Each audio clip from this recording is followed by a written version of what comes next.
Welcome back with Arno. Welcome back. He's already trying to promote. Trying to emphasize. Promote today's subject. Today's subject is the fall.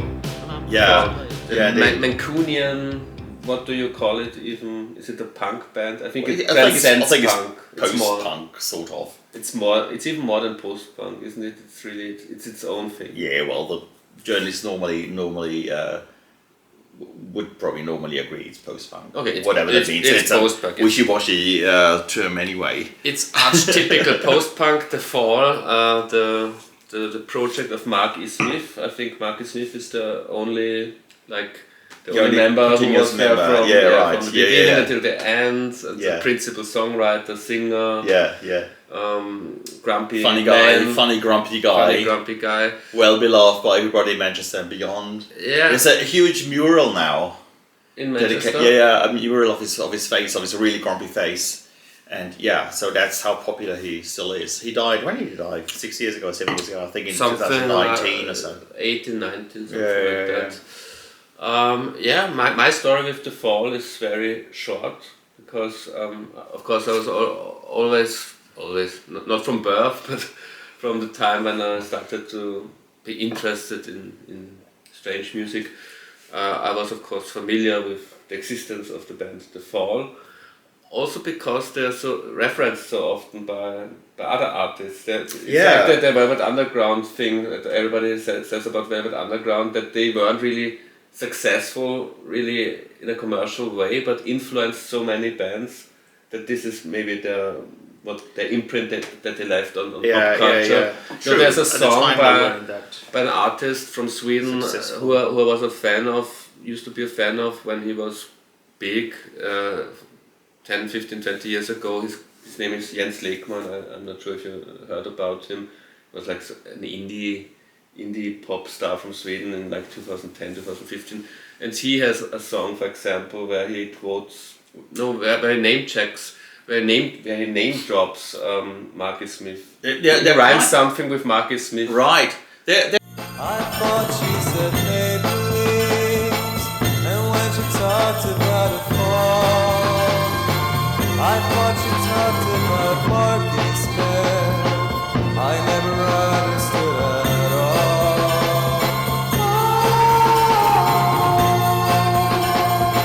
There are quite a few songs by other artists that reference The Fall. For instance, are you familiar with the one by Jeffrey Lewis? Okay, it's really the anti-folk artist. The anti-folk artist, exactly. So he wrote a street ballad sort of thing. One of those songs he accompanies with, or used to accompany with hand-drawn and coloured,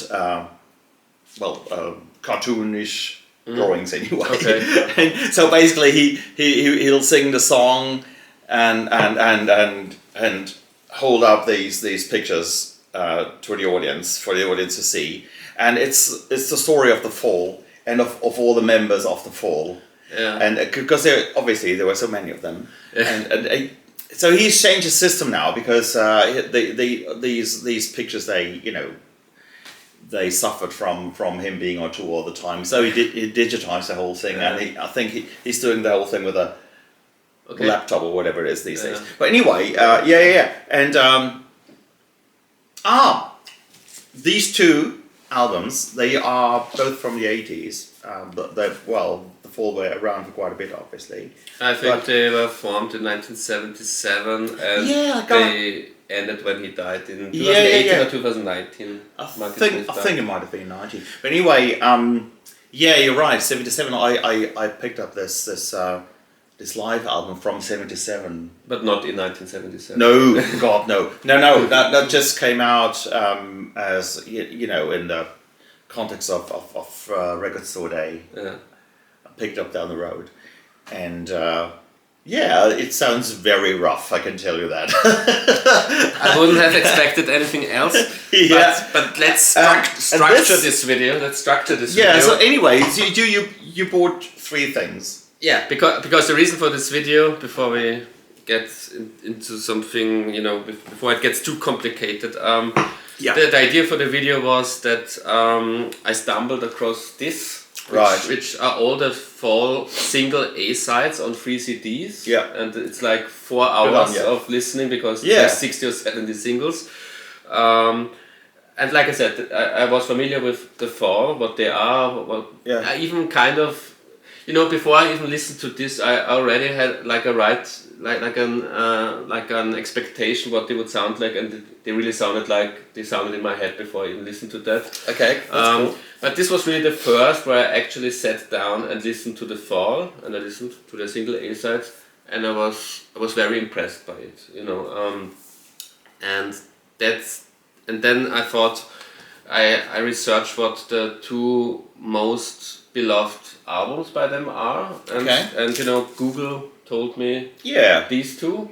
Maybe that's wrong, maybe that's not wrong. Well, it's subjective. They are both very. They seem to be like classics by the Fall. And that's right. They did like 50, 60 or 70 albums also, so it's really difficult to pin it down. Quite a few, And then the next thing was I listened to those, and again I really liked it what I heard, and then I thought my good old Game of Thrones buddy Arno.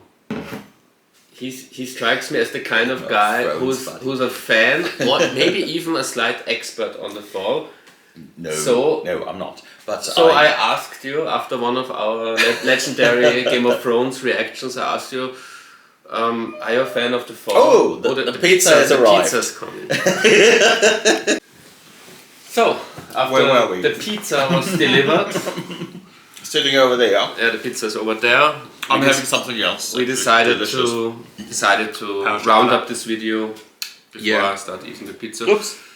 So after I discovered the Fall now, I thought I asked you about your opinion on the Fall, if you like them and so on, and you said you like them, and I had the impression that you have interesting things to tell me about them, because I'm still in this phase where I'm kind of discovering them. I don't really know much of the backstory, except that Marcus Smith was this grumpy guy who had like 80 people in the group because they couldn't stand him for long or something like that. It's probably true. And sound-wise, I have to say they remind me on Gang of War and Wire, but I prefer them to both. So I think the Fall, they add something that Wire and Gang of War didn't have that much, the sense of humor and more like and the singing style, which is not really singing. But also like the subjects, like it's more about daily life and often cynical, funny, interesting. It's more interesting than Wire and Gang of War. Yeah. There's love and disaster, and good things come after. Just follow the paths along. Popcorn double feature. Whole world's a funny farm. That man is your teacher. No need to be alarmed. Music's coming out of the woodwork. So that was my impression, but now Professor Arno. No, I'm not a professor, but I really felt for them when I was, I don't know, maybe in my late teens. I started, I had heard a few things when I was still at school, but I didn't really know much about them. And then when I was at uni, everybody was into the Fall in Tübingen. And I saw them back in those days in the late 80s, I think, once in Stuttgart, which was one of those infamous Fall concerts where Marcus Smith just walked off halfway through the show, just like that, because something had annoyed him and nobody really knew what. And so maybe it was me. No, can't be. And so anyway, the band was just standing there, continuing that particular song, and then after the song, of course, they had to leave. They had to leave because that was it. And so and then because it was such a short show, because it was cut short by that incident. How long was it? Like 20 minutes? If that. Well, 20 minutes, 25, something like that. So anyway, so the organizers decided to actually play The Fall over the PA. Yeah, okay. So that seemed to signal that everybody was really disappointed. Everybody would have wanted more. And then I saw them again years later with a totally different lineup in London. Where? And I don't know. It was a huge venue. I was sitting down at a table, like somewhere on the balcony. More than 1,000 people. Possibly. Okay. Or maybe not. Maybe it was several hundred anyway. It was really cool, and I just heard about it. I heard that they were going to play, and I was writing for a newspaper in Liechtenstein at the time, so I decided I'd go and write an article about it. And then after that, they entered the charts in Liechtenstein. Of course they did. Nobody ever read it. charts. I think it was just a good excuse. So anyway, yeah, The Fall. Totally, we all love The Fall. So everybody in the Tübingen scene did. And the other connection. Funnily enough, Mark Riley still plays on this. Okay, I don't even know who he is. Mark Riley is the Happy Fall guitarist. Oh, okay. Do you know that story? No, I don't know anything about it. But every band with a grumpy leader has a very happy band member to to work the funny against thing is that he wasn't happy at all. Oh, okay. But the Fall came to New Zealand in '82. And I don't know. And you lived in New Zealand? Then? No, but But you lived in New Zealand, but not at that time. no, I never really lived there. I just. But you spent lots of time. Yeah, but yeah. Just Okay, go okay. to and fro, a commute, so to speak. But anyway, Chris Knox, you know the guy from Tall Wolves and Toy Love. I just legend, indie rock legend from New Zealand. I just know Knox from the Vibrators. No, And the Vibrators. That's a different Knox. that's a different Knox. So anyway, Chris Knox, Okay. right? He was not only a cartoonist and a musician and a writer, but he also recorded stuff for Flying Nun. He was involved with Flying Nun, okay. and he had his little portable GAC 4-track sort of thing, and he was going to record that Fall show in Auckland for the label, and he wanted to do something with the recording, and so they sat down with the band after the show or before the show, and When was that? 82.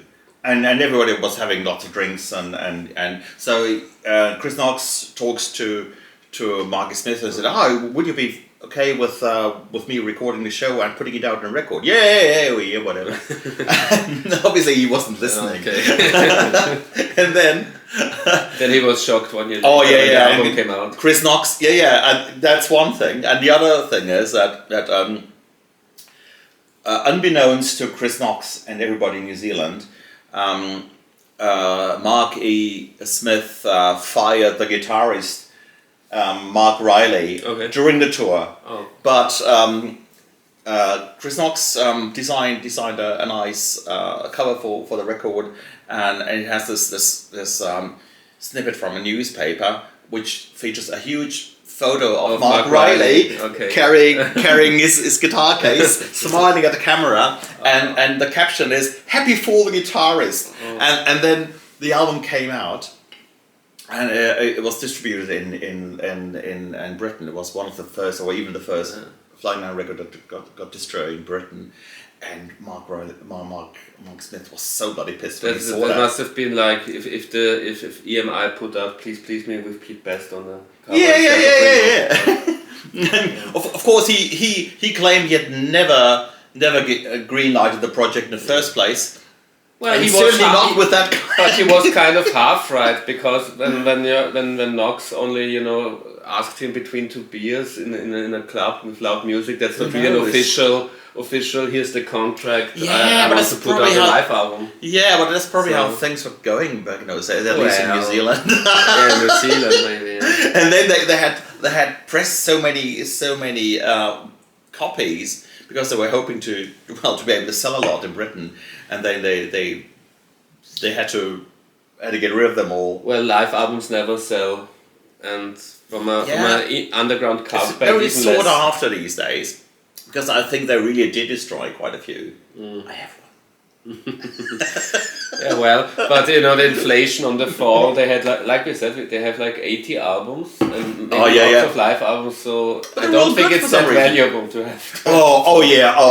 Yeah. No, seriously, it's a really well thought That's record. it's true. Not only Those because of were that also quite expensive, although they are like represses. They're not even original, and they were really expensive. So yeah, you're right. It's not a cheap.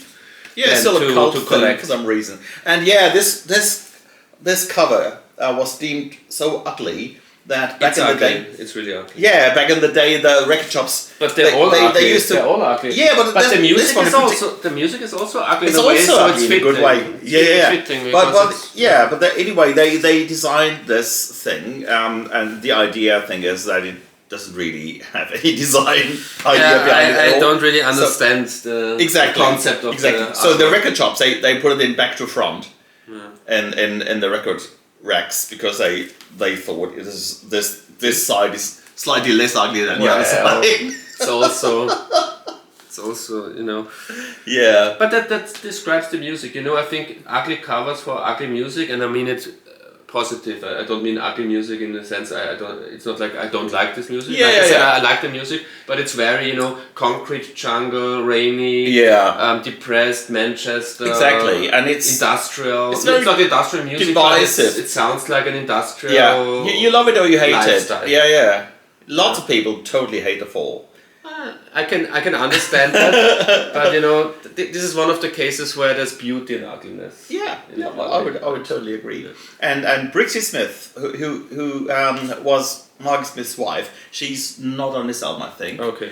Because they met at a later stage. They had like a falling out, like he has always fallen out with people. Yeah, of course. She left the band as well, and they had a divorce. But anyway, she's on this album. I don't know if it's the first one she's on. But This is from 1984, 85, and this is from 1982. Right? That's right. And this is a double album. One of the only punk double albums. It's a double album. Okay. Didn't you know this? No, I must confess I have the CD only. It's a double album. So as far as I can tell, it's a double album. Beautiful. Yeah. Totally beautiful. How can they say it's ugly? How can you 1 hour, it's even 1 hour, so it has to be a double album. Right. It's a long That's form. right. That's right. So anyway, Brixie Smith, his wife, who was in the band for a while and who also did a fair amount of singing, she later formed a post-fall band with other former members of the band. It's called Brix Smith and the Extricated, because as a reference to the fall album. It's a bit like with Talking Heads. I think the 3 Talking Heads members who aren't David Byrne, they formed a group called The Heads. Ah, yeah, that's right. Not that's the Talking right. Heads, Yeah. Or the other Heads or something like that. Yeah. And anyway, I saw them at a festival in England at the end of the road. It was so much fun, They were just having a ball, and everybody. Margie Smith was still alive at the time. I mean, he was so pissed off. But they were having fun singing his songs, performing his songs. And was he ever happy? Is there an interview with him where he's like not really in a good mood? Not by knowledge, no. And so what's happening now? So the Extricated, they started in 2018, and it has both Henleys in them, the bass player and the drummer, who were in the fall at some stage. And these days, there's another project. I think they're currently on tour in the UK. They have 3 albums under their belt now. They're called House of All. Mm-hmm.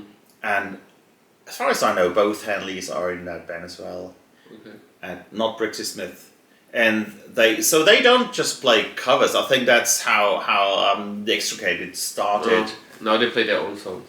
Play their own songs? Kind of, yeah. I mean, live they will perform the odd fall song, of course, and the Smith family is totally against it. They're trying to move heaven and earth to stop them. but in a way, the story goes on. The story of the fall goes on. Yeah, totally. That's nice to hear. Exactly, and I find it quite interesting. How did they all happen to play in a band and then leave it? I think they all got sacked in the end. Yeah. Marky Smith just sacked everybody, but they were still fond of him, and they everybody remembers him fondly, and they said, well, he taught us so much, not just the songs per se, but how to be an asshole. He was an asshole, but a likable one, you know. Yeah. What's your favorite The Fall song? And this is like the rapid fire questionnaire. Your favorite The Fall song and your favorite The Fall album. Well, Carry Back Man. Oh, well, which one is that on anyway? My favorite album, by the way, is Fall in a Hole, the one that Chris Knox recorded. Ah, okay. That's the live album. It's a live album. Okay. No, but it's seriously a good album. Mm-hmm. And I really like these two. What's the one called? Where Hotel Blödel is on. That's actually sung by Brooksy Smith, I believe. You know, something I found interesting when I listened to the single A sides, triple CD set. I have to say my favorite songs when I looked at the songwriting credits. You know, every fifth single or something like that isn't written by Marky Smith. It's either a cover version or someone else that I don't know of wrote it. It's some funny cover versions. Those are almost all of those are my favorite songs by The Fall. I have to say they're the songs that he didn't write. They are the nice ones. So for Spain. The ghost in my house. The ghost of your memory. The ghost of the love that was took from me. For our love used to be only shadows of the past I see. Times can't seem to erase the vision of your smiling face. The dead flowers I sent thee.